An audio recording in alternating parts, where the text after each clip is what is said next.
ونصلي ونسلم على سيدنا حبيبنا وشفيعنا مولانا وملجأنا ومأوانا محمد صلى الله عليه وسلم رسوله النبي الكريم الأمين المكين الحنين الرؤوف الرحيم سبحان الله وعلى آله الطيبين الطاهرين وعلى صحبه أجمعين أما بعد فأعوذ بالله من الشيطان الرجيم بسم الله الرحمن الرحيم سبحان الله إنك لعلى خلق عظيم صدق الله مولانا العظيم سبحان اللہ۔ برکت کے حصول کے لیے سبھی احباب خلوص کے ساتھ درود و سلام پڑھیے۔ السلام علیک یا رسول اللہ، الصلاۃ والسلام علیک یا حبیب اللہ، الصلاۃ والسلام علیک یا رحمۃ للعالمین وعلى آلك وأصحابك سيدي يا شفيع المذنبين۔ اللہ تبارک و تعالی جل مجدہ العظیم کی حمد و ثنا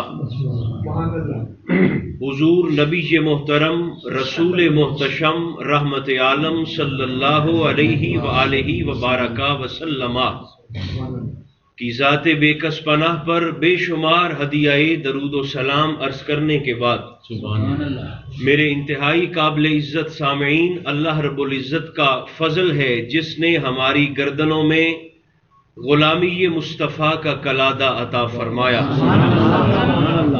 صاحب خانہ ہدیہ تبریک کے مستحق ہیں جنہوں نے اللہ کی عطا کردہ توفیق سے یقیناً خلوص کے ساتھ اپنے محبوب کے ذکر خیر کی اس بزم کو منعقد کیا۔ رب ذوالجلال آپ کی توفیقات خیر میں مزید اضافہ فرمائے، یہ حاضری ہم سب کی خطاؤں کا کفارہ بن جائے، رب ذوالجلال ہم سب کا خاتمہ ایمان پر فرمائے۔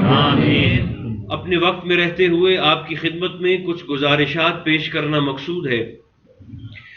سیرت الرسول کا ایمانداری کے ساتھ اور نگاہ محبت کے ساتھ اگر مطالعہ کیا جائے تو ہمیں اس بات کا پتہ چلتا ہے کہ سرکار دو عالم علیہ السلام کی شخصیت کا سب سے مؤثر اور مضبوط پہلو اخلاق کریمہ تھا۔ طبیعت مصطفیٰ کی نرمی، قلب رسول کی خستگی، زبان مصطفیٰ کی مٹھاس اور حضور کی طبیعت میں مخالفین کو برداشت کرنے کا ظرف اور حوصلہ۔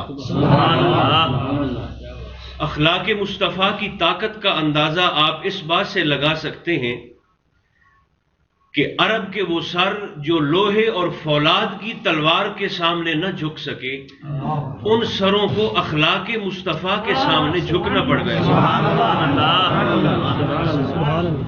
اوس و خزرج کا پس منظر اگر آپ کے ذہن میں ہو، عرب کے وہ قبائل جن کو 900 سال تک ہتھیار نہ جھکا سکے، ان سروں کو بھی حضور علیہ السلام کی محبت کے سامنے خم ہونا پڑ گیا، اور اس کی وجہ بڑی سادہ ہے اور دلچسپ ہے کہ جس معاشرے میں آقا علیہ السلام تشریف لائے تھے، دیکھنے میں تو وہ معاشرہ بظاہر انسانوں کا لگتا تھا مگر حقیقت میں درندوں سے بھی بدتر تھا، اور اس کی وجہ یہ ہے کہ اپنی اولاد کو تو جنگل کا بھیڑیا بھی نقصان نہیں پہنچاتا، لیکن جس معاشرے میں، جس سوسائٹی میں سرکار دو عالم علیہ السلام کی جلوہ گری ہوئی، آپ ایک لمحے کے لیے تصور فرمائیے، روح کانپ اٹھتی ہے۔ سگا والد اپنی بیٹی کو اپنے ہاتھوں میں اٹھا کر جا کر زندہ زمین میں گاڑ دیتا ہے۔ آج بھی مکہ مکرمہ کے اندر حرم کعبہ سے باہر نکلے تو جبل عمر کے ساتھ ایک چار دیواری ہے جسے کہا جاتا ہے مقبرۃ الشبیکہ۔ جو احباب وہاں پر حاضر ہوئے ہیں ان کے ذہن میں نقشہ آ گیا ہوگا۔ مقبرۃ الشبیکہ یہ وہ قبرستان ہے، آج بھی صحیح حالت میں موجود ہے، آج مدفن نہیں ہے مگر جگہ آج بھی موجود ہے، جبل عمر کے ساتھ یہ وہ جگہ ہے جہاں لوگ حضور علیہ السلام کی جلوہ گری سے پہلے اپنی بیٹیوں کو زندہ زمین میں دفن کیا کرتے تھے۔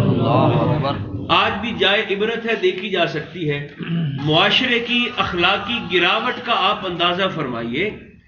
والد اپنی بیٹی کو، زندہ بیٹی کو دفن کرتا ہے، بیٹا آ کر اپنی ماں سے نکاح کرتا ہے، بھائی اپنی بہن کی عزت پہ حملہ آور ہوتا ہے، اور شوہر ہر مہینے اپنی بیوی کو خاص دنوں میں، جن دنوں میں ہماری مائیں بہنیں بیٹیاں مسلوں سے دور رہتی ہیں، اس دور میں شوہر کیا کرتے تھے؟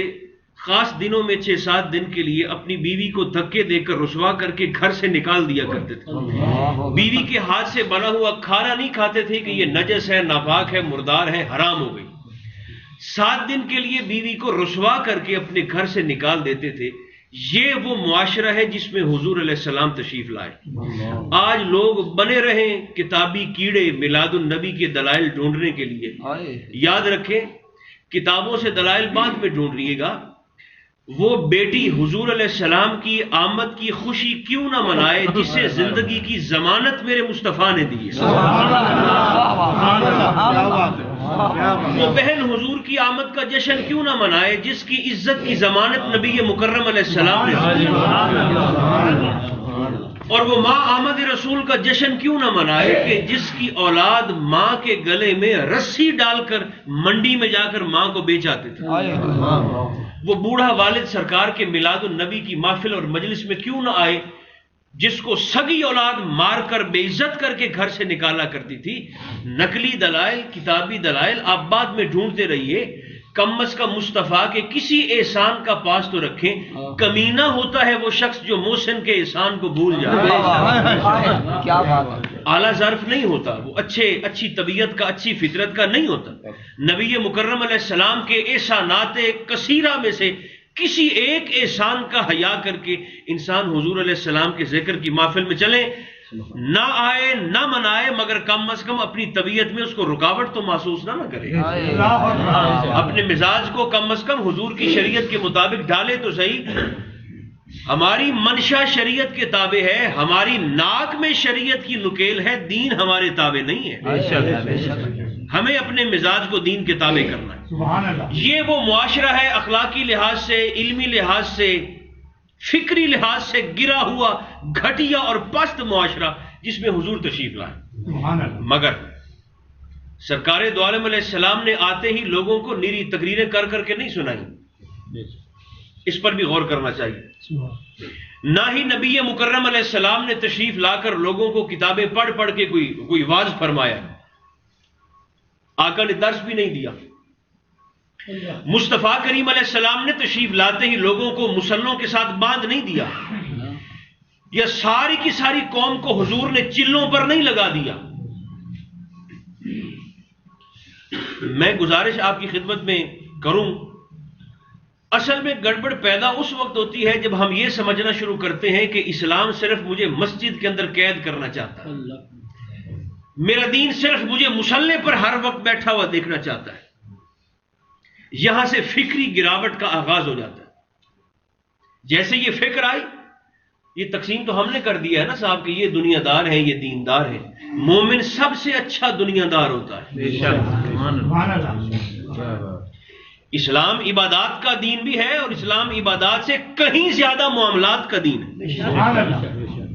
سرکار فاروق اعظم نے اپنی کابینہ میں اعلان کیا تھا کہ مجھے فلاں علاقے کے لیے گورنر چاہیے، تو کوئی شخص اگر تمہاری نظر میں ہے تو مجھے بتاؤ۔ ایک شخص آ گیا سفارشی بن کے، کہنے لگا حضور ایک بندہ میری نظر میں ہے، بڑی عبادت کرتا ہے حضور، اس کا دل مسجد کے ساتھ لگا ہوا ہے، اور ماتھے کی ہڈی پر حضور اس کا سجدے کر کر کے محراب بھی پڑ گیا، سجدے کا نشان بھی ہے حضور، دل بھی مسجد کے ساتھ لگ گیا ہے، تو آقا اس کو نہ گورنر بنا دیں اس علاقے کا جس کی بابت آپ ارشاد فرما رہے ہیں۔ اب سرکار فاروق کا پیمانہ دیکھیں، آپ نے فرمایا جس شخص کی عبادات کا تو گواہ بن کے آیا ہے اور گورنری کے لیے سفارشی بن کے آیا ہے۔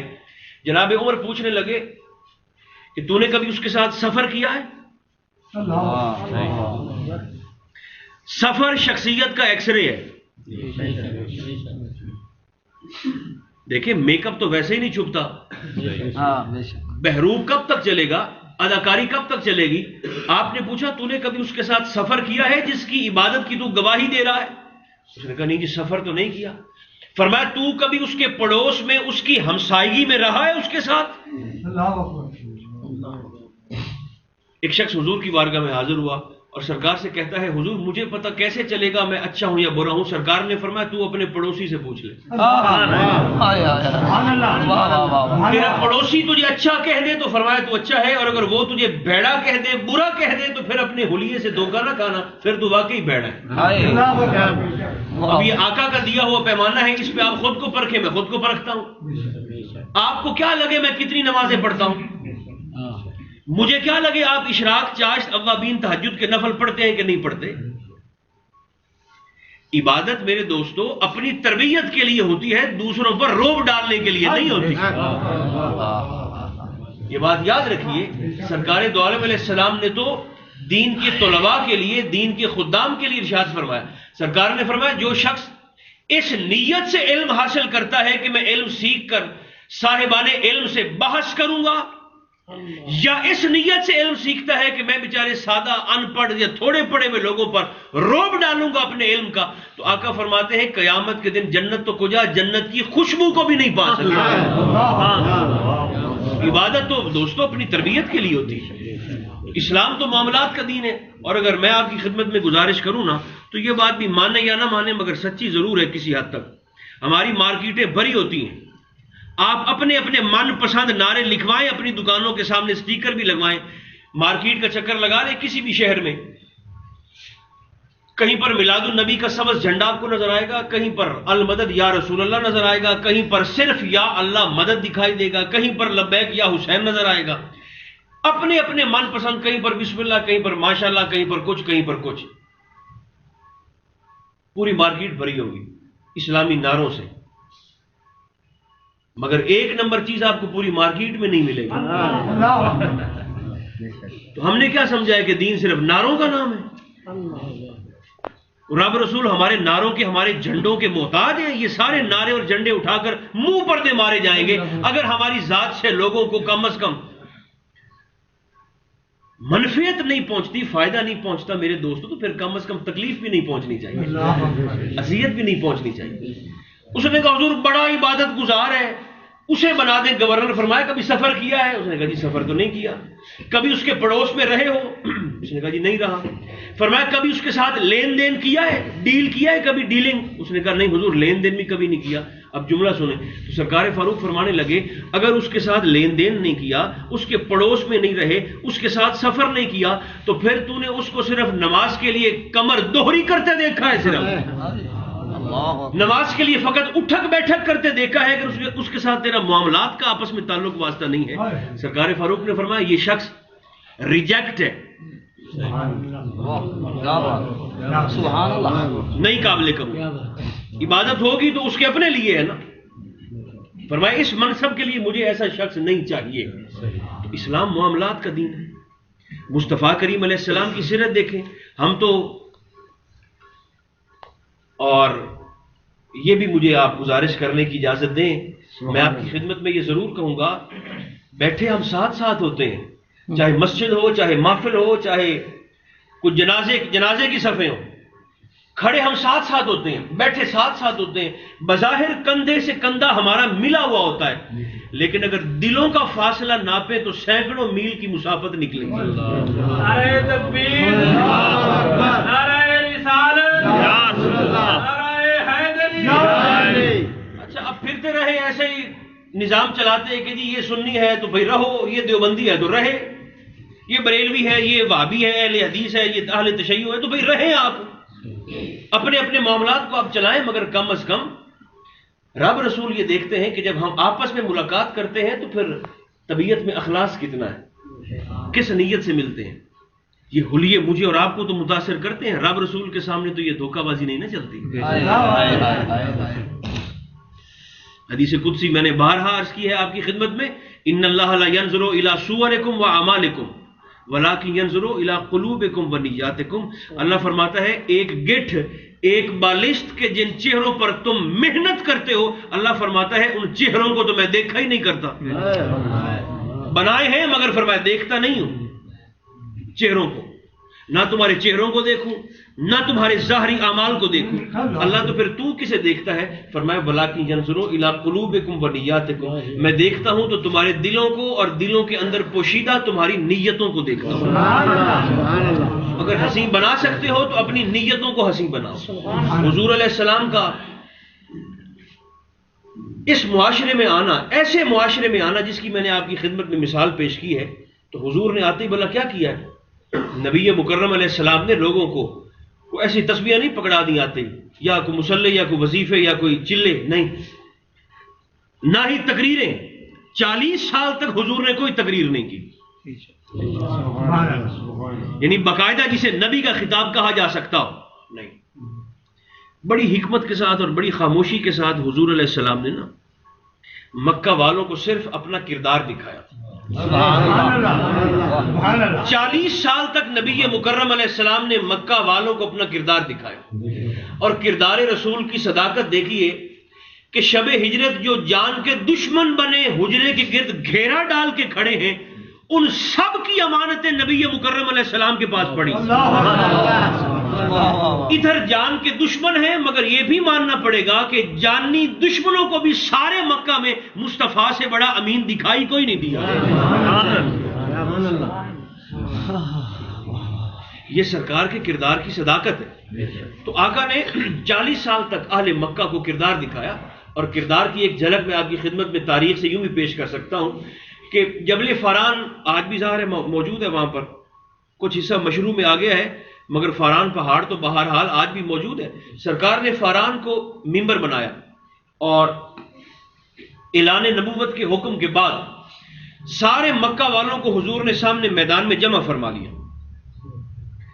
اور سب سے مخاطب ہو کر آقا علیہ السلام ارشاد فرماتے ہیں، مکہ والو، آج اگر میں تم سے کہوں کہ اسی فاران پہاڑ کے پیچھے سے ایک لشکر آ کے ابھی تم پہ حملہ کرنے والا ہے، تو بتاؤ میری بات کو مانو گے؟ ابو جہل سردار تھا،